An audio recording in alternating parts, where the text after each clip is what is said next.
Hello, everyone, and welcome to Blogging Theology. And as you can see today, I'm delighted to talk again to Imam Tom. Welcome back, sir. Assalamu alaikum. Wa alaikum salam wa rahmatullah, Paul. Always happy to be together, even if just virtually. Well, yeah, absolutely. We've yet to actually physically meet. We come very close. We keep missing each other, yeah. Inshallah. America is such a huge country that is so easy just to, in London, a bit more closely packed, and we're more likely to bump into each other. But anyway, one day, inshallah. Just a very brief introduction to what we're going to talk about today and your background, which is highly relevant, I think, to this podcast. Imam Tom is the research director of Islam and Society at the Akeen Institute for Islamic Research.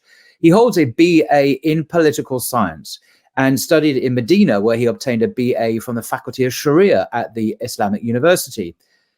His work largely focuses on Islamic political thought and deconstructing contemporary ideologies. So you, sir, are eminently qualified to give an informed Muslim view of what is happening in the US, because we've got less than a week now remaining, I think 6 days before the US elections. And it seems that many Muslims are still confused about their choices. And the issue of Palestine, of course, is at the forefront of every Muslim's mind. So who should American Muslims vote for? That is my first question. And then subsequent to that, if we have time, I'd like to ask about the theoretical basis of the permissibility, if there is such a basis, for Muslims to participate in a non-Islamic system, not governed by what God has revealed in his law. So that's a separate subject. If we can, first of all, assuming one can participate, who should American Muslims vote for? Very good. Bismillah ar-Rahman ar-Rahim. Alhamdulillah. Thank you very much for the opportunity to come on your program as always. Yes, made for the moment. It's a burden rather than a privilege, subhanAllah, to have both qualifications in political science and the Sharia, and both of your questions are perfectly tailored to that. Of course, success and correctness only comes from Allah subhanahu wa ta'ala, so you can take anything I say with a grain of salt.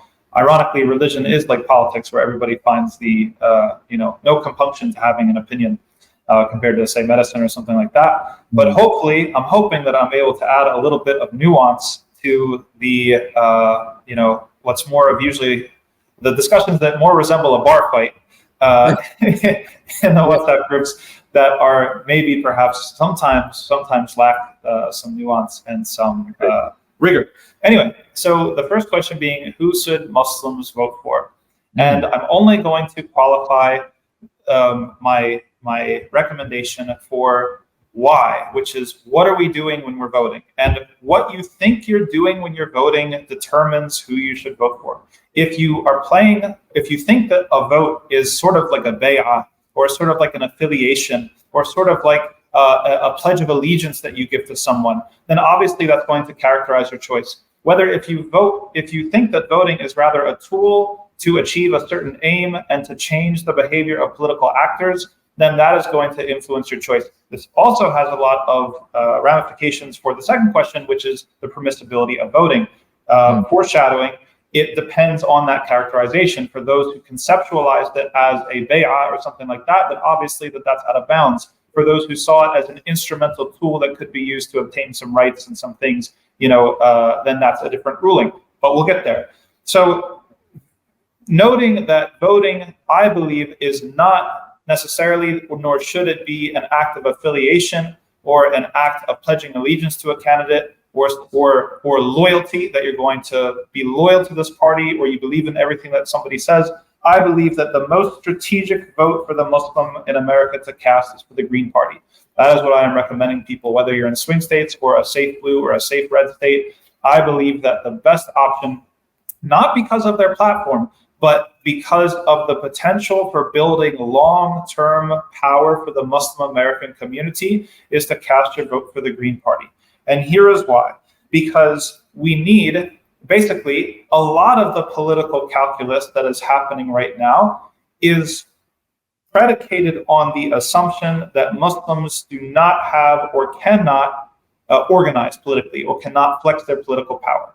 Why are the Democrats? Somebody asked me in an open forum this weekend in New Jersey, why can't Kamala Harris just give us some lip service when it comes to an arms embargo or Palestine or what have you. She seems almost obstinate in her doubling down on her Zionist talking points, reverting everything to October 7th this and October 7th that, and bring the hostages home, and all of what she's been saying. Why can't she even just give the smallest little wink wink to the Muslim community and thus potentially save her political future after November 5th?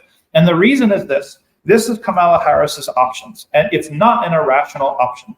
On one hand, you have the Zionist lobby, you have AIPAC, you have the support of Zionists, you have their money, you have their media arms, you have all of their support. They are a proven asset.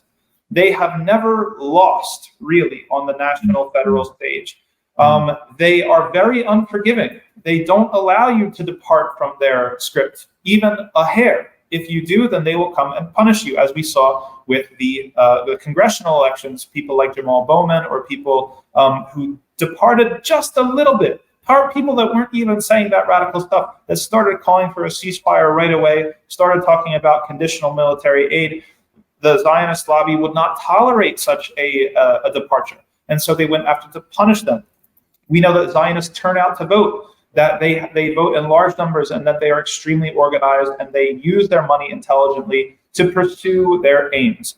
That's on one hand. On the other hand, you have the Muslim American community, which is divided, which is unorganized, which doesn't have a track record of high voter participation, which hasn't really demonstrated its power in a consistent way. If you're Kamala Harris, which one are you going to go with if you're a betting person? You're going to bet with the Zionists every single time. And that is essentially the story of this election.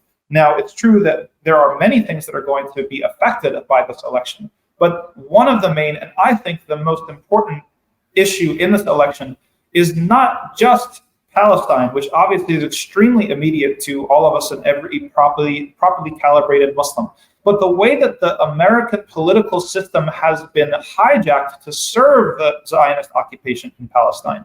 Up until now, the Zionist lobby, or let's say Zionist support, has been an undisputed asset to anyone in federal level politics. It has never once been associated with a political cost. It has never cost a politician to side with the Zionists. This is our first opportunity, and it was granted to us by Allah, our first opportunity to attach such a cost. That Kamala Harris, making the calculus that she made, decided to go all in with the Zionists.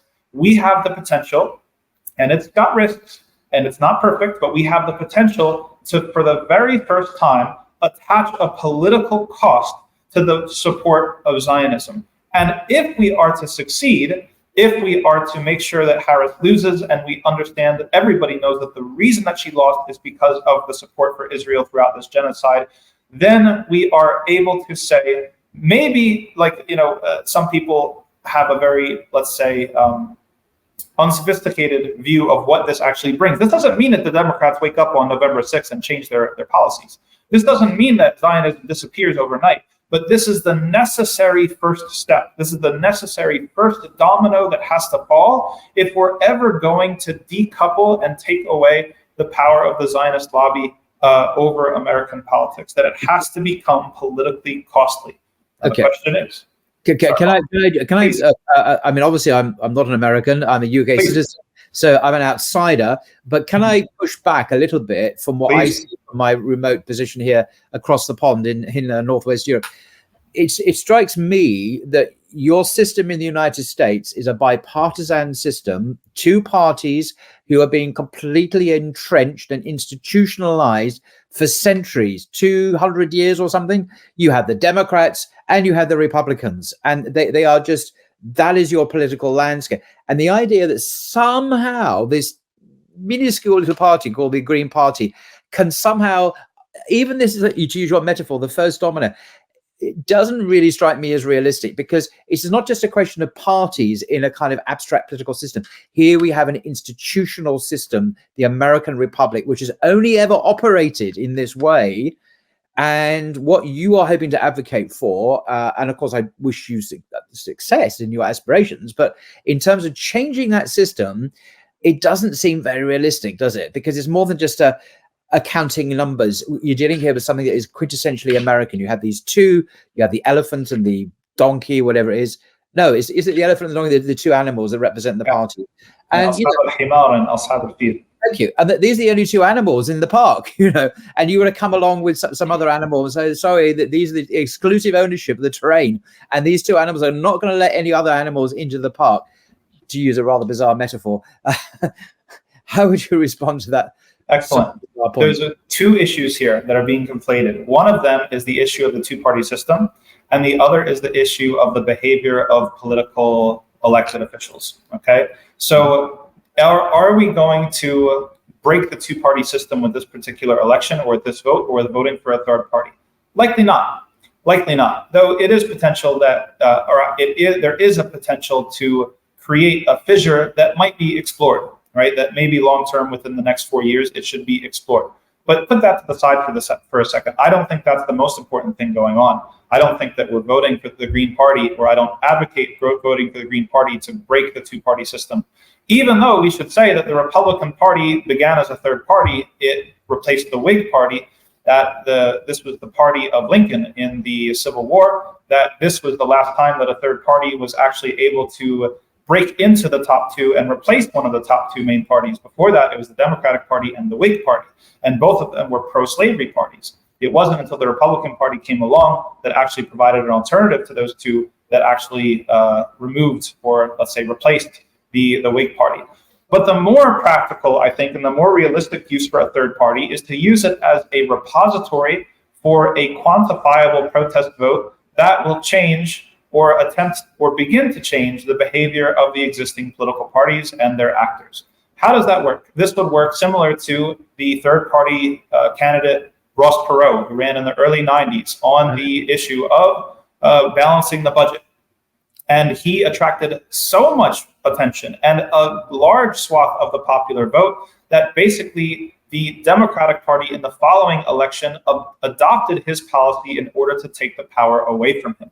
That this is how it goes. If you leave the two parties alone and you only play loyalty politics, hitching yourself to the left, hitching yourself to the right every single election, you lose control over where the overall, if you imagine they're dancing. Let's make your metaphor even stranger, Paul. Let's take that the donkey and the elephant are now doing the tango. They're dancing. They're holding on to each other's hands. You've done it. That's even stranger than mine. There we go. So let's go. So they're careening off of a cliff. If you allow them only to go by their own internal logic by themselves, then you don't have much control over where the two are heading. This is what's known in political science as the Overton window. What is considered left and right? What is considered left and right in 2024 is very different from 1994, not too long ago, a simple 30 years. But because the two parties have been careening in a certain way for some time, that there hasn't been any attempt since then, really, a major effort to attempt to add a corrective to the behavior of these two parties, or something that they share in common. And so how do we affect that change? If you begin to make the political support for Zionism costly, each side. No worries. Let me just switch that off. No worries. If you begin to attach a political cost to the support of Zionism, both parties start to reconsider whether it is worth the investment. Whether you're going to, if supporting Zionism becomes politically costly to the point where it's going to limit your term in office, or your terms in office, or it's going to become a blight on you, then you have changed the terrain that the two parties operate on. So that is the hope. The hope now, and this is why someone could say, well, if you want Harris to really lose, then you should just vote for Trump. And that has a certain mathematical logic to it. But what voting for Trump won't do is it won't capture the narrative as powerfully. That if you vote for the Green Party, the Muslim community turns out en masse and deposits their quantifiable protest within the Green Party, we have a clean, slick number to say, look, this is the level of political organization that we have achieved. This is the level of political organization that we are now going to build on top of. And this was definitely surpassed the margin of the difference of basically this election. And so if you want to have access to this margin in future elections going forward, you need to bend to our demands. You have to change your policy on this unqualified, unconditional support of Israel and support for the occupation. Let's push back a bit further, but I'm not going to embellish our somewhat bizarre metaphor anymore. I'm going to leave that to wither and die in the corner there. I'm just going to quote some words from Dr. Abdullah Ali in a Facebook post that he put up just a couple of days ago. And this is in criticism. He says, look, I'm not trying to necessarily discourage people from voting green, he says. And Abdullah Ali, as everyone might know, he's an Islamic scholar based at Zaytuna College in California, expert in Islamic law. So he wrote this: I'm not trying to necessarily discourage people from voting green. It has removed the false impression given due to a laser focus on the single issue of Palestine, he says. The truth is that the Green Party, which you're talking about saying we should vote for, that Americans should vote for, is largely another version of the woke Democrat alliance. We've already seen over the past 2 election cycles, they want more government control, more taxation, more socialism, are anti-family and pro-LGBTQ, and there's a bunch of other letters he's put in as well, the alphabet people. They support doctor-assisted suicide and want to impose LGBTQ, etc., onto religious institutions, to name a few things. So he's saying, yeah, the one policy issue, that, yeah, good for them, but you have all this other baggage. How, and he seems to be implying, how can a Muslim in good conscience support such a party and promote its program, given that so much of it is completely incompatible with Islamic teaching, and indeed traditional Catholic teaching and traditional Jewish teaching, and actually. So, how would you respond to that? The freedom that we're afforded is because they can't win, right? If they were able to win, that would be a valid concern. And honestly, if they were able to win, I wouldn't vote for them either because of these. So this is absolutely hilarious. I mean, I understand what you're saying is clever, but it's funny at the same time. It is, but this is what I'm trying to get at, Paul. The distinction between voting based off of affiliation, right, versus voting as a tool. You, like, for example, if I have this jar here or this bottle, and I hand it to you, and it's got alcohol inside, and I say, hey, Paul, here's some water, drink from it. What I call it doesn't change the reality of the inside, right? We deal with things based off of the realities. So even though I vote, someone can say, oh, you're voting for the Green Party, that means you support this and you support that and you support all that they stand. No, it doesn't. That's not my intention. I'm simply voting for the Green Party. Imagine that they're a bank, okay? Imagine that they're a bank where I'm going to deposit my vote in order to attempt to change a little bit of the terrain of the political actors of how they currently, and the Green Party is just a placeholder. Like, it could have been anybody. Honestly, it could have been Cornel West, but he doesn't have as much ballot access. For whatever reason, people didn't find him or his ticket as, I've seen that I don't think they're as well funded. There's lots of issues, but it's not supporting the Greens because we love the Greens. It's supporting the Greens because that this is the way to punish X, to send a message to Y, and to hopefully set the stage for what is really a project to build Muslim political power, which in all likelihood is not going to have anything to do with the Green Party. Maybe it will. Maybe as some sort of, I was talking to this with one of the mashayikh who was also sort of skeptical of my analysis, of my strategy. And I said, the Green Party realizes that they're extremely indebted to the Muslim vote in this particular election. So much so that they essentially allowed us to determine who their vice president is. Their VP. Now, so who is their VP? So what? Dr. Bush-Ware. Dr. Bush-Ware. And he's obviously a Muslim, yeah? He is a Muslim, correct. So, to be frank with you, that's not something that we were ready for. If we had been more ready, we could have put someone up who has more credibility and acceptance among the larger Muslim population. Dr. Bush-Ware does very well with the youth. But he doesn't do so well with the 50 and 60-year-old uncles and aunties in the mosque, right? That's just to say, this is our journey to political maturity and political power, that we weren't ready for that opportunity. But going forward, okay, if they realize that there's a certain amount of indebtedness, the political question then becomes, how do we leverage that indebtedness in a way that benefits us? There's a possible scenario in which we exercise so much leverage over the Green Party that we are able to change their values and what they stand for. Let's say we don't want to support the LGBTQ agenda or something like that. And this is maybe like overly idealistic, but it's just a thought experiment. The main point is about how do you use your leverage. This is how politics works. It's not about I like that person or I like this person or this party is better than that. It's how much leverage can we build? Where can we build it? And then what can we convert it into? In all likelihood, the Green Party is not going to be a long-term vehicle for the Muslim power building project. However, all the work that has gone into what we've done, the abandoned Biden and then the abandoned Harris campaign, the uncommitted campaign that was sort of taken over by the leadership and then sort of now is trying to be reclaimed by the base, many different organizations that have come within the last 12 months.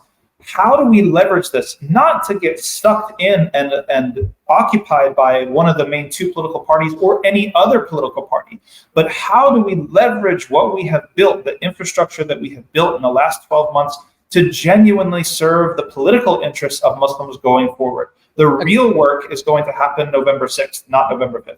Okay, well, let me perhaps before we get to the final question about the Sharia basis for participating in this system, just another question occurred to me. So Dr. Abdullah Ali came out of the closet. Maybe he was ever in the closet about this, but he came out of the closet, as far as I was aware.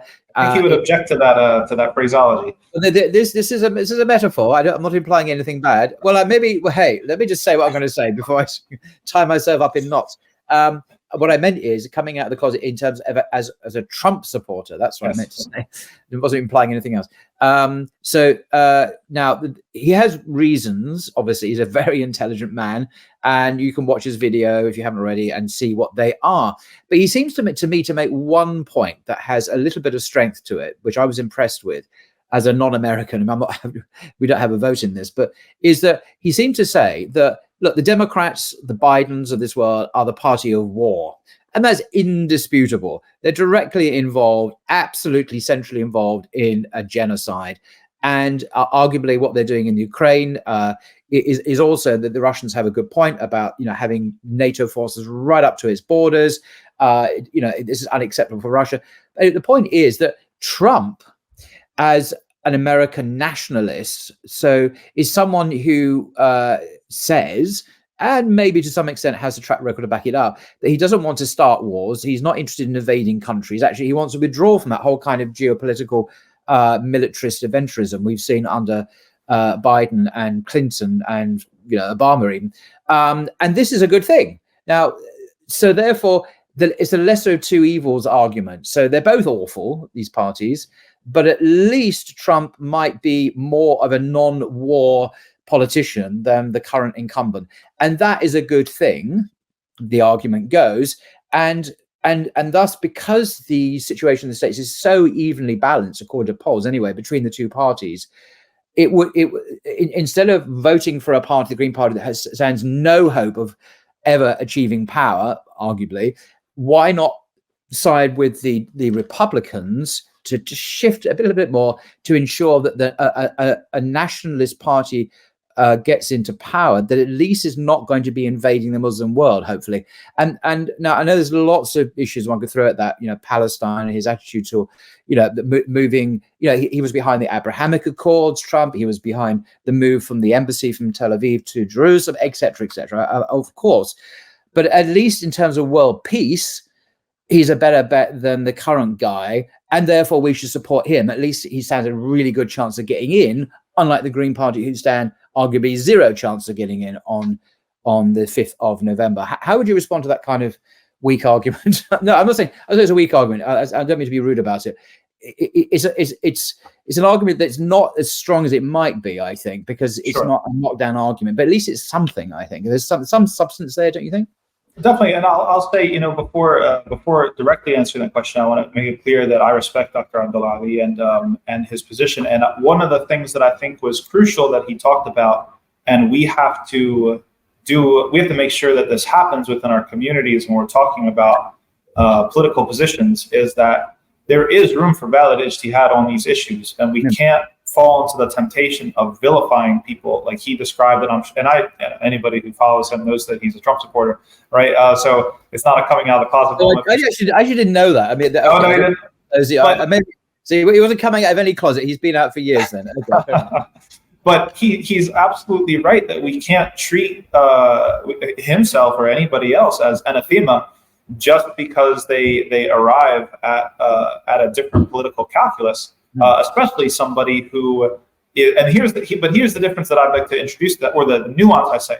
Like, I would even say that as opposed and upset I am at the possibility of a Harris presidency, like, we definitely have, there was an imam's letter that came out from the Imam Warithin Muhammad community, that endorsed Harris. And that, really? yeah, it was, Really? yeah, I think it was like 25 different religious leaders. So, I mean, like, I see this one happening at two levels, and it was very well articulated by Imam Dawood Walid in his interview on Jalal's program, The Thinking Muslim, that we, especially among the people of knowledge, especially among the community leaders, we have to have a certain respect for each other's different viewpoints, and we have to not fall into the temptation of vilifying people immediately as a sellout or a hypocrite or this and that and the third. And unfortunately, because politics does light things aflame, it's like kerosene, people do jump to this very quickly. But the nuance that I would like to introduce is that there are a class of people or a class of Muslims who are not, let's just say that they're not acting in a principled way, that aren't these imams that I'm talking about. I'm talking about groups that work for one of the two parties, and just because historically it usually is the Democratic Party, who take money from them, who attempt to control our community or to guide it in a certain way. I think that there needs to be a differentiation between those two things.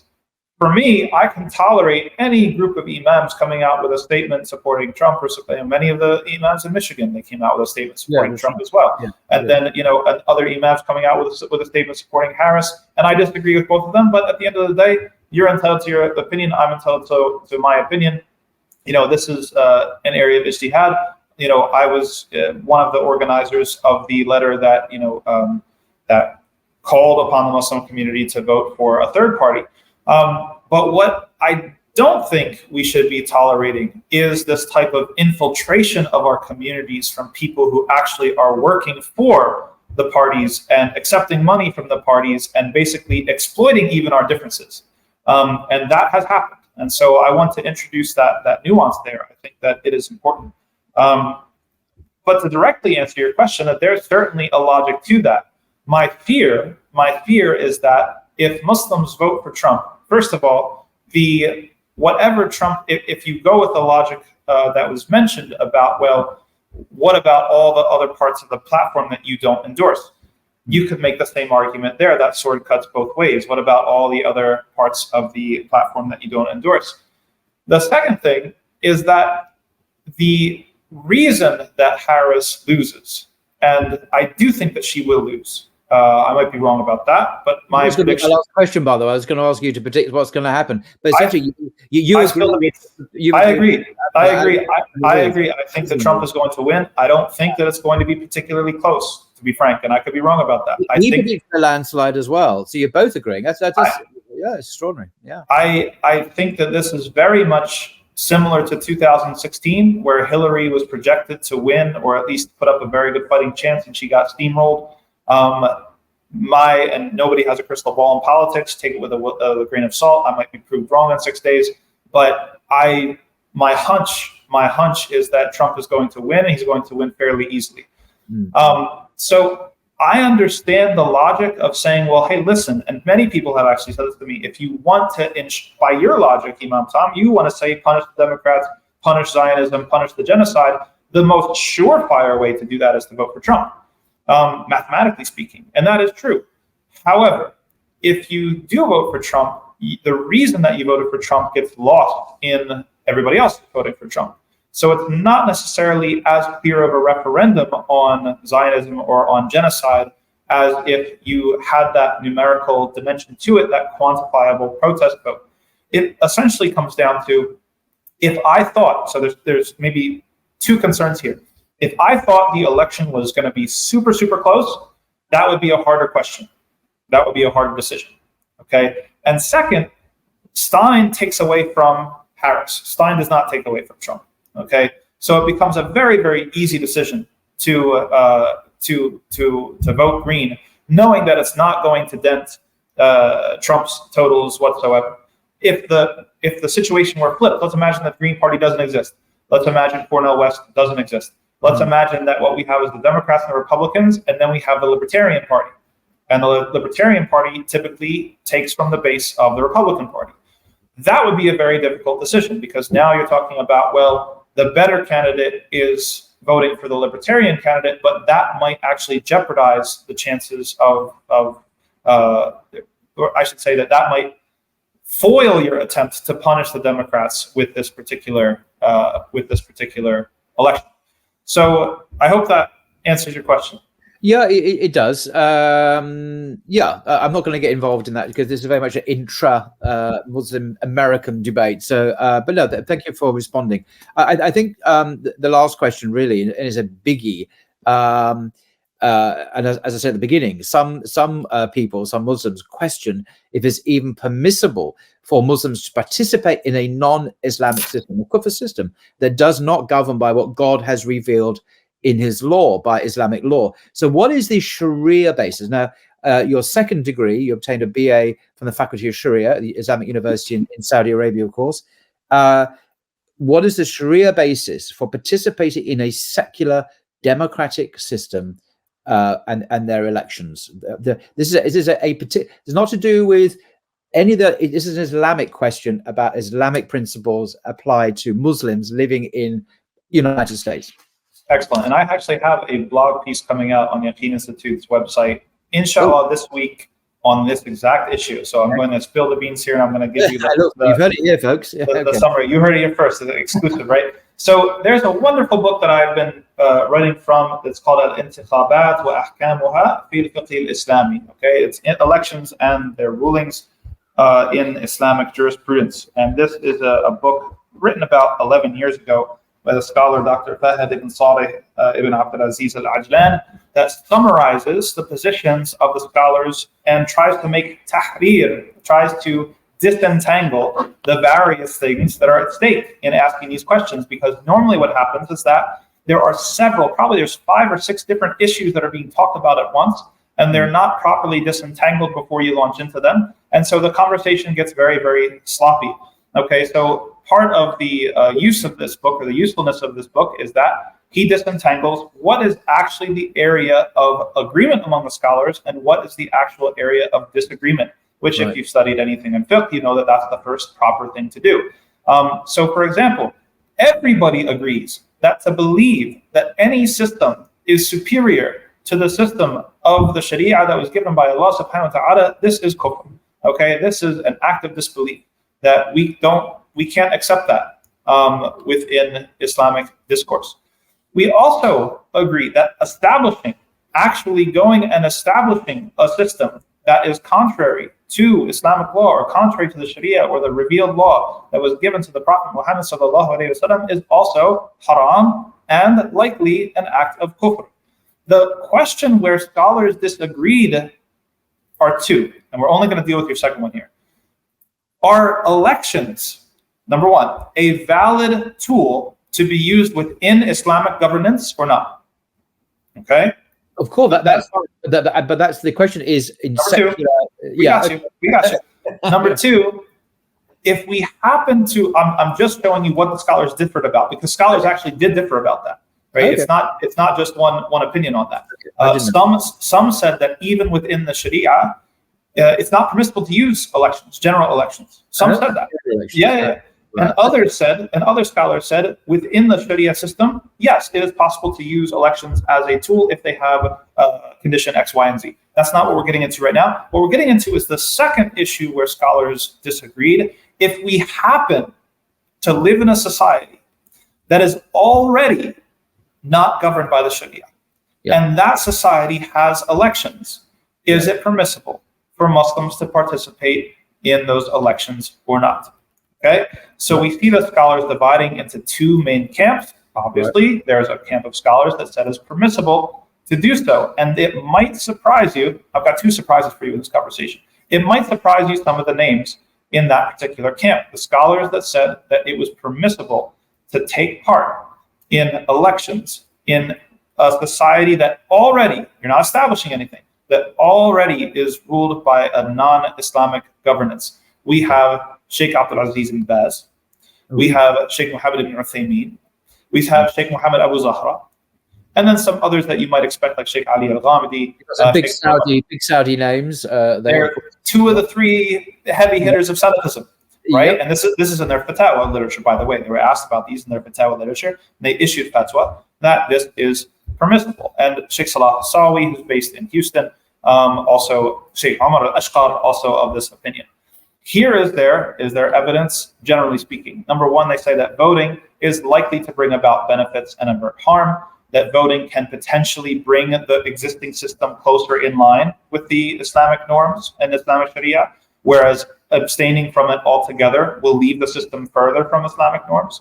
Number three, they said that voting fulfills the duty to reform, like to discourage the evil as much as you're able to, that it can spread awareness about Islam and protecting that it can obtain the rights of Muslims or safeguard them, that it might be the lesser of two evils, like if evil one is participating in the system and evil two is staying away from the system, and the system becomes worse and harms more Muslims because of it, then that is actually a worse evil. And many of them made the case for general, or I should say gradual change. Now, the second group. Can I pause you there before you get to the Please. second group? Because I just want to reflect on what you've just said as a distinct entity. I'm not adding anything. I'm just reflecting, repeat what you said. These scholars, some of the very senior so-called Salafi scholars, revered as Salafi scholars, Ibn Baz, etc., they have characterized these non-Islamic systems, let us be clear, as evil. Yes. I pause on that because it's, can we participate in evil systems? Yes, we can, if that was the only choice between the lesser of two evils. Now, this is a Sharia principle. I'm not only if it's the only choice, Paul. And that's why the study of maqasid is very, and I'm not talking about the fluky maqasid that people use as a Trojan horse to reform the deen. I'm talking about the study of maqasid al-Sharia, which is organically, tied to the discipline of usul al-fiqh. It is not a condition, or at least it's not a universally accepted condition that there has to be no other option in order to deal with something that is that has evil in it. In fact, first of all, I'll back up even further than that. That something does not have to be purely good to be halal, and something does not have to be pure evil to be haram. I agree that this is true, but I want to dwell on the fact that my reason I'm emphasizing this point about evil is that these positions, these are not, if I may, this is not perhaps an appropriate expression, these are not fanboys of democracy. No, these people are not saying, well, yeah, it's a good system. Yeah, we love American Republican secular democracy. They're not saying that. They're saying that if you find yourself on a pre-existing system which you have not created, and thus it's haram anyway, and this is all that you've got, you can to mitigate certain evil, whatever. It's a very low, but it's a very, you hold your nose. You're eating pork in the desert, Paul. You're eating pork in the desert. Pork in the desert. It's of that order of magnitude. It's certainly not endorsing the system. So even the positive case for participation, let us be clear, is not being a fan of the system. It's saying, yes, you could, it's like your analogy of eating pork in the desert. In the cases of necessity, if this is a case of necessity, and this is the whole point, then you can participate, but it's not normal. You're not really normatively, I think you're saying, normatively, it's not the right way of doing things. But, a big but. So am I right in saying that even the permissive camp is not saying it's normative? I'll add you even one more. Not only that, you have have the intention in your heart when you're voting that you do not love this system as much or more than the Sharia. Yeah. Fine. Yeah. So your intention is also important, that it is restricted permissibility if you have that intention, right? Now, there is the other camp, and we're going to get, I know people who probably have a little bit of exposure to this debate are going to want to jump right into the dalil and the opposing dalil, but I'm just going to spell out for you who's in the opposing camp and their general arguments. And then we're going to look at the crux of the matter, which is exactly what we foreshadowed before. Do you characterize a vote as a bay'ah or a tazkiyah or something like this, a pledge of allegiance, a stamp of approval, or do you characterize it as simply a tool? That is the reason or the fulcrum upon which this debate turns. So the opposing camp, they have Abdullah Ghani al-Rihal, Abdul Mun'im Halima, Sami al-Dalal, and Muhammad Mufti, who held that participation in elections, again, it's already in a society that is already established on a system that is not according to the Sharia, that participation in elections in that situation is impermissible, is haram, even if you have the proper intention. Okay? So, give me proportions here. Is this a majoritarian view, what you've just given, or minority, or they 50-50? That's really hard to say with recent scholarship. That's really hard to say. I don't really have, it would be dishonest of me to try to say. But I think that, seeing the heavy hitters in the first camp should, like you said, that should alert, your. I was surprised because Salafis I know would definitely not participate in any elections on principle, and yet Bin Baz et al. Say it's permissible. But it's permissible in this very qualified sense. You hold your nose, you hate the thing, you don't want to do it, but we will on this occasion, blah, blah, blah. It's not exactly we endorse the system or we like it or in any way approve of it. It really is that very low level of halalness, if I can use that word. Exactly. Which is almost indistinguishable from their prohibition, actually. It's pretty low. And many people who are mistaken about what these major scholars' opinions on the issue is that they're conflating this issue with the other issues that we said earlier get tangled up, like what's the ruling of establishing a democracy, or what's the ruling of going to a court for your rights that has, that operates against the Sharia when you have an alternative, right? These are separate issues and they are the subject of separate fatwas. So sometimes what happens is that people jumble all of these issues, these masail, into one, and then they will read something and they'll say, well, this is the opinion, or this is, well, actually, no, we have to make sure that we understand exactly what we're talking about here. So the camp that said, no, it's haram no matter what, no matter your intention, they said, these will be familiar arguments to you probably, voting is like a bay'ah, it's like a vote, it's like an oath of allegiance. It indicates your approval for the non-Islamic system and you are perpetuating it. They said that Muslim participation in elections will become sort of touted, right, and will be exploited to legitimize the system. See, even the Muslims are voting, the system isn't so bad, and therefore the representation that you enjoy will be tokenized and you will be left with very little actual change. They say that implementing Allah's rules is an issue of aqeedah and that you're not allowed to take gradual change in issues of aqeedah, that any political system that's based on kufr cannot be reformed, that participating in elections alongside other people, secularists who believe in the system, who love the system, who thinks the system is the best, that demonstrates a deficiency in the bara'ah, deficiency in the idea of you disavowal from what non-Muslims are doing, which is, of course, bara'ah is an important practice of aqeedah. And lastly, that such participation is a waste of time and effort with no real benefits gained.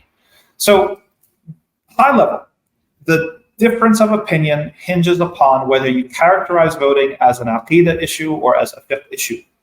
Right. If you're going to say that voting is necessarily, there's no other way but for it to be an aqeedah issue, that it expresses some sort of approval or pleasure or acceptance on your part, then obviously you're going to say that it's not permissible because it's not a system that Allah would be pleased with.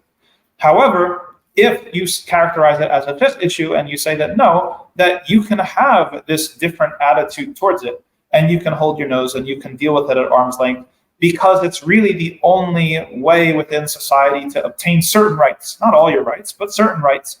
And it's better that you're able to steer it a little bit to benefit the Muslims than to leave it entirely in the hands of the wicked and the heedless. I think now, yes. Yeah. No, just another response. I mean, this conversation has gone forever, and I don't want it to because that would be very rude. But something else I've noticed, and I'm sure you've noticed as well in the United States, that when Muslim politicians get elected to Congress or to local authorities here or Parliament, to the Labour Party or whatever, nearly always, well, maybe always actually, they end up kind of becoming pretty indistinguishable from everyone else. So they end up supporting LGBT, end up supporting Israel, believe it or not. I mean, extraordinary.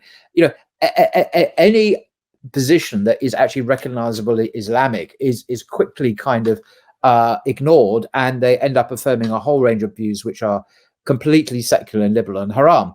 And this is the norm. The mayor of London, I saw a footage of him yesterday, Sadiq Khan, in a Hindu temple, actually putting some a rosette or something on an idol. I mean, it was all part of a Hindu ceremony. Yeah, he's a self-defined Muslim politician. He went on Hajj last year or the year before, and he participates in non-Muslim religious rites because he's the mayor, and that's what you do.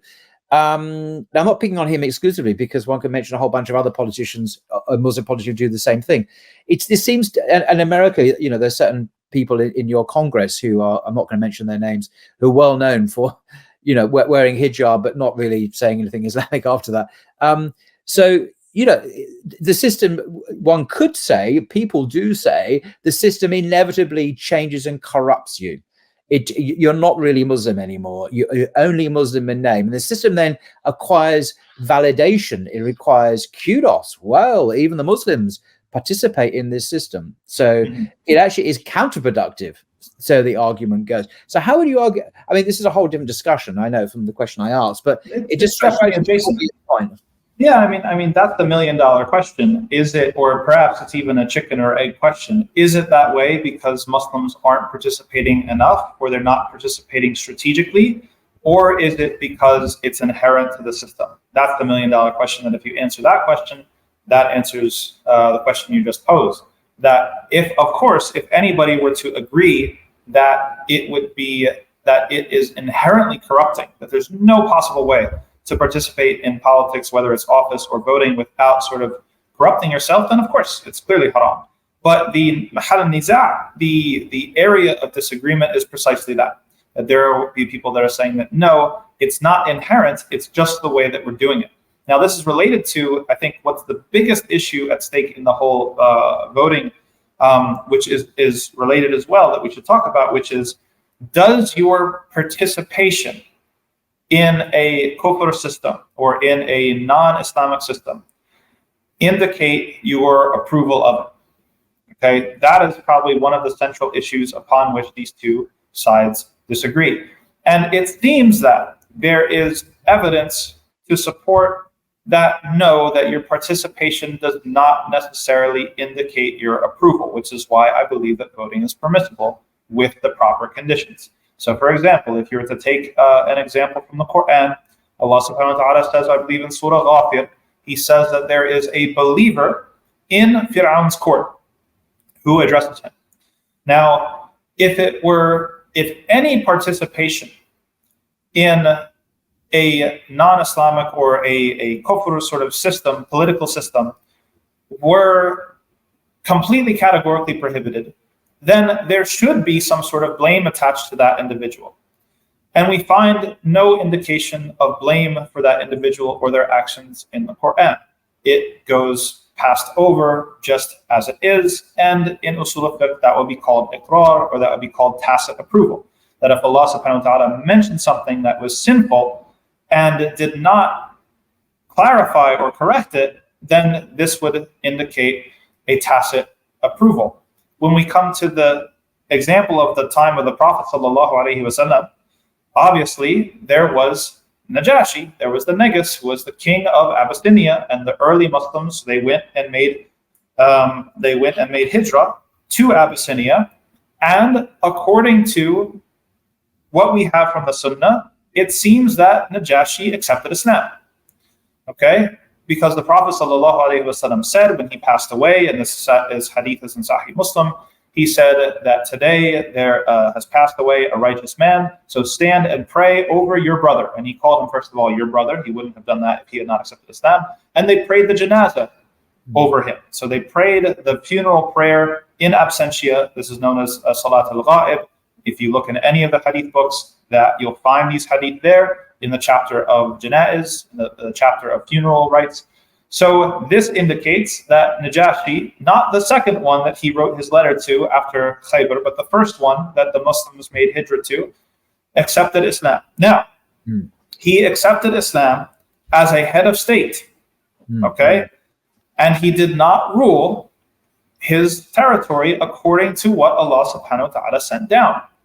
He ruled according to whatever he was ruling upon, and he concealed his faith until basically the end. If it were impermissible, categorically, to participate in any way, shape, or form in a kufri system or a system that was not based on Islam, then Najashi would have had to step down or resign or do something else other than what he did. And this is a more straightforward analogy because in some of the schools of law, they accept shar'u man qablana, which is basically the Sharia of the previous communities, which is relevant to the example of Fir'aun. Obviously, this is before the Sharia that was given to the Prophet Muhammad sallallahu alaihi wasallam. So the more straightforward example is the example of the Najashi, which is within the Sharia of the Prophet Muhammad sallallahu alaihi wasallam, which is nasikh, which abrogates everything that came before. So the folks who want to say that any level of participation, whether it's voting, whether it's holding office, if any level of participation is categorically inherently haram or even kufr, then you would have to deal with these examples. There's other ayats that are usually marshaled from the Quran, such as Surah Al-Ma'idah. Allah subhanahu wa ta'ala says, وَمَنْ لَمْ يَحْكُمْ بِمَا أَنزَلَ اللَّهُ, then they are the kafirun. If you go into any of the tafsirs, Tafsir al-Baghawi, Tafsir ibn Kathir, Tafsir al-Tabari, al-Qurtubi, then you find that this is qualified. Yes, the apparent language is general, but the intended meaning is more specific than the apparent language. Ibn Abbas says that this is not the same as the kufr that takes one out of Islam or invalidates one's faith. First of all, al-Qurtubi says that this verse was exclusively revealed talking about the Jews. That this is addressing the Jews, that it has nothing to do with Muslims whatsoever. And the other ayat that are used to support the case of categorical prohibition are similar, that they have general wordings, they are not explicit, and they might more apply to court cases and things of that nature than to voting in an election, which is a lot more, I think, distant of an analogy to what those ayat actually entail. And Allah knows best. Indeed. Well, I very much look forward to reading this article that you've written, which is clearly well referenced and has brought up some points I've not heard before. Much food for thought. So thank you very much indeed for that. And I'll put the links to it in the description below.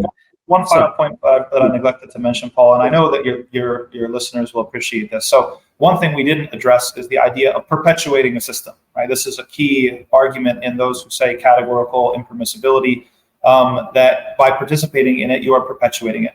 And I don't see that as being borne out by reason nor by history. That participating in a system can often bring about its downfall. In fact, this is Marx's theory of history.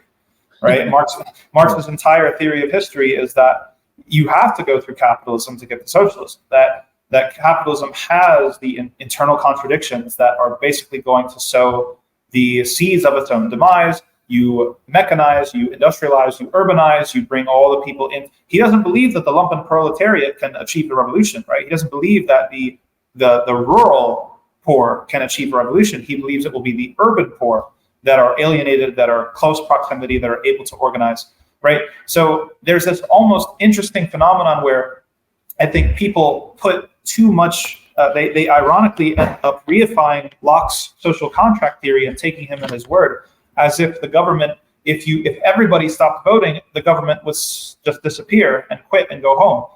That's certainly not the case. Like Locke was theorizing or articulating the social contract theory as a legitimizing discourse for the unilateral violence of the nation state, right? And that these states are here whether you like them or not, and they're not going anywhere whether you vote or don't vote. So again, the argument is not that these systems are somehow Islamically permissible, or these systems are good, or these systems are optimal. No, but the side that is arguing for participation is saying that your vote literally has no effect on whether this system stays around or not.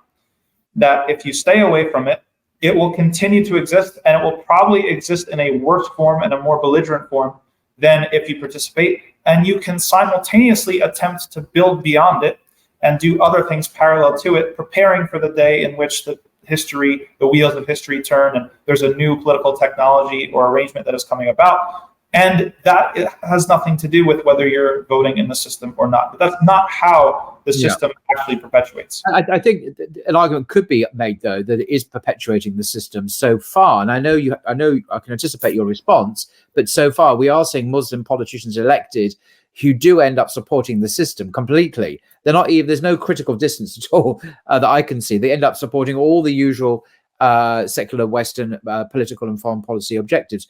So they are very much propping up the system as Muslims. And I don't think that's necessarily what they privately believe in either. There are reasons known to them to do with expediency or political success that they choose to do that. Now that may be called, betraying their principles, but that's up to them.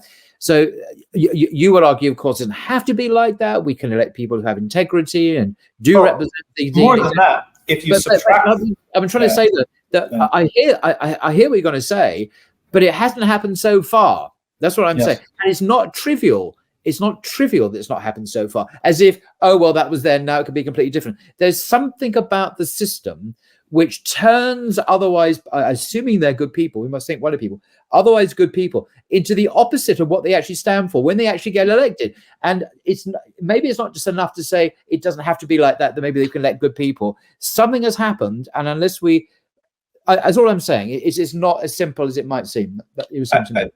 My argument would rather be that subtracting any Muslim participation would have no effect whatsoever on the system. That's more my argument. That if you took away all Muslim participation, every Muslim vote, every Muslim council, every Muslim MP, every Muslim representative, the system would not be any less legitimate whatsoever. That the system is and in fact, I forgot the second surprise, Paul. I forgot the second surprise of the book. I'm not sure I can take any more surprises.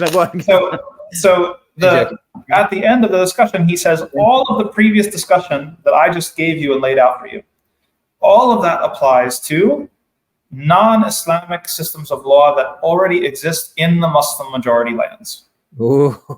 It does not even apply to non-Muslim lands. He says at the end, the idea of perpetuating the system of kufr. Let me just break out this because this is worth quoting. It changes everything. He says, this is going back. Can we rewind the clock here and start again? He says that there is no possibility for a Muslim minority, because they're just a minority, Paul, a Muslim minority lending credence or perpetuating the Kufri system when they are not a majority in a particular land, right? And he says exactly, وهذا بخلاف البلاد غير الإسلامية فمشاركة المسلم معهم لا يقوي كفرهم. He said the participation of Muslims in these elections doesn't strengthen their kufr. Their kufr marches on. Whether the Muslims are, and that was more my argument, at least in this particular context, take away every Muslim vote, take away every Muslim MP, take away every Muslim Congress member and staffer, the system is not affected whatsoever. They are not weaker. They're not going away any sooner, right? So that's more of the argument. The second thing which you're addressing, which is something that we have to figure out, I think that we have to figure out if it's not categorically impermissible, if it's not categorically haram to participate, we have to, before we even to participate, how do we build the leverage and properly inoculate individuals from changing when they get into positions? Maybe we don't need to get into positions, Paul. You can control politics without getting into positions of being the face of things, right? This is actually the work of advocacy and lobbying and APAC, and all they do this stuff, right? You can have your lawyers guilds that introduce legislation and you're able to affect things without being elected. True. That's the question we need to figure out. Can I give an example? And I cannot mention their name because that would be a whole bunch of reasons it would not be appropriate. I was invited to for tea actually at the House of Lords a week ago. It was to do with a certain function to do with the GPU festival. Whatever, doesn't matter the occasion. But it was in the centre of government. It is the House of Lords, the House of Commons, and the Palace of Westminster. This is where power resides in the British state. We have the Prime Minister and the Cabinet; they're all based there as well. And I mentioned this because am I going to get in trouble saying this? I probably am. A certain MP, one of those MPs, because people like Mohammed Jalal, wonderful brothers, the Thinking Muslim podcast, fantastic, big fan. He's a great guy. He has campaigned for the Muslim vote in the UK. Very effectively. They managed to get 5 or so MPs. So, yeah. So it's an amazing accomplishment. So these are people that are not tied into the system as Labour MPs or Conservative, whatever. So you think this would make a difference? Well, I certainly did, and maybe it has. I mean, what do I know? All I can report is what I heard, and this is. I'm not mentioning who they are, but this MP, a certain MP of this group, gave a talk. In fact, he wasn't prepared to give it. He was actually asked to give it, and he gave a talk, a short speech to the assembled people, and I was there sipping my English tea. And because we're all the speakers of this conference in the next few days over the weekend, and he was talking about the difference the Prophet Muhammad made in society, peace be upon him. And I thought, great, what's this independent Muslim MP going to say about the Prophet Muhammad upon him be peace and politics? This is going to be interesting because he's not allied anymore with the Labour Party or the ruling party. And what he said was, and I'll say it and not comment because this is going to get me in trouble here. He said, well, the Prophet Muhammad, the difference he really made politically and in society was his excellence of character, his moral virtues, his demeanor. And that's true. I'm not knocking that. It's what he didn't say, and I'm not going to go there.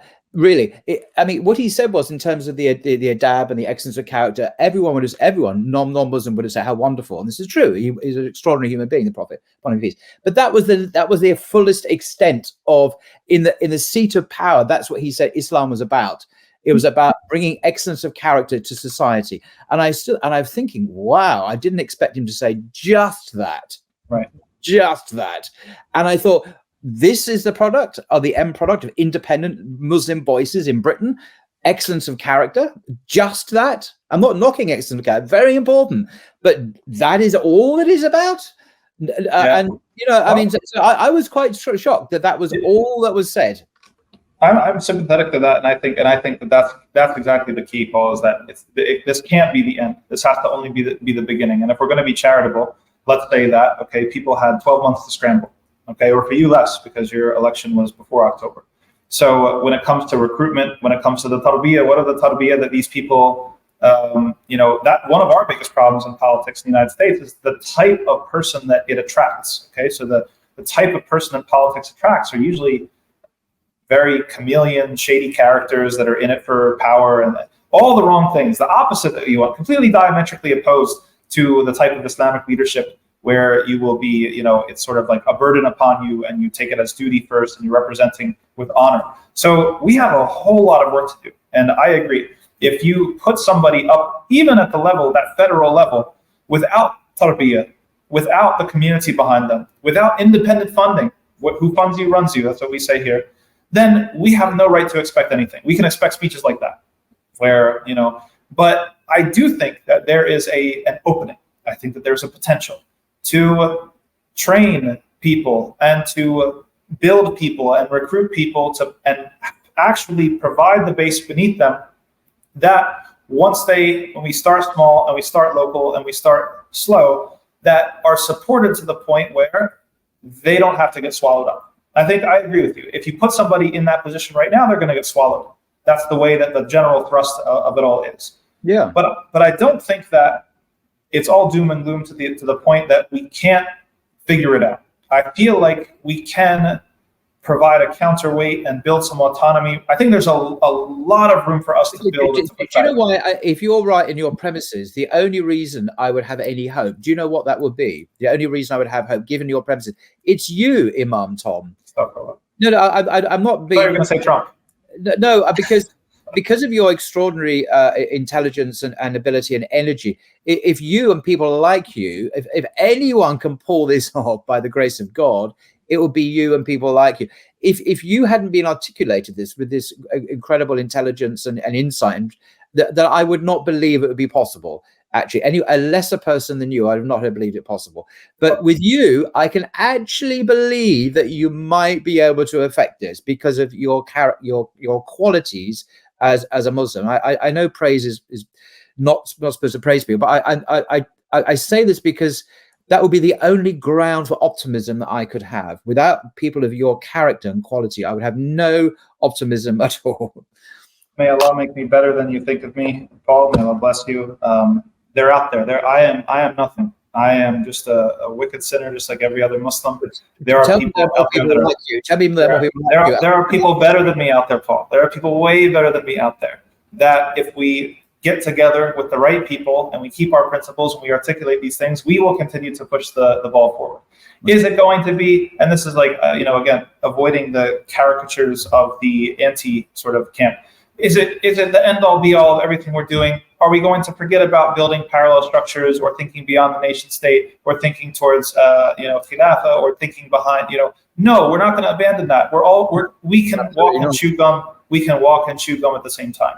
We can take care of. It's such an American claim. We can walk and chew gum. This is such an Americanism. I love it. I love it. Is there a British equivalent? Because I don't want to. It is, but it's not that. I don't know what it is. I've never heard that before. But it sounds so. It's such an American thing to say. I don't mean that as a put down. I mean, I do take that as a compliment in this particular instance. Yeah, and it's true. It's like I believe that we can muster the sophistication to be able to do multiple things at once, and people work on multiple fronts at once. And there's so much work to do. So inshallah, that this is a renaissance, that this is a revival, that we have people that are waking up. Gaza woke a lot of people up. Not everybody's cut out for the same type of work. That's okay.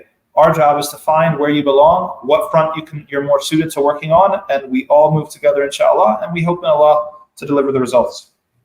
Okay. Wow. Well, that's amazing. We'll leave it there.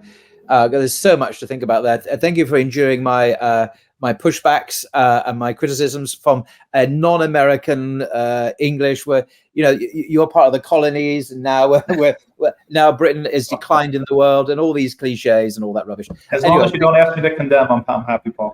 Okay, no. Thank you very much for your time, Imam Tom. Absolutely fascinating.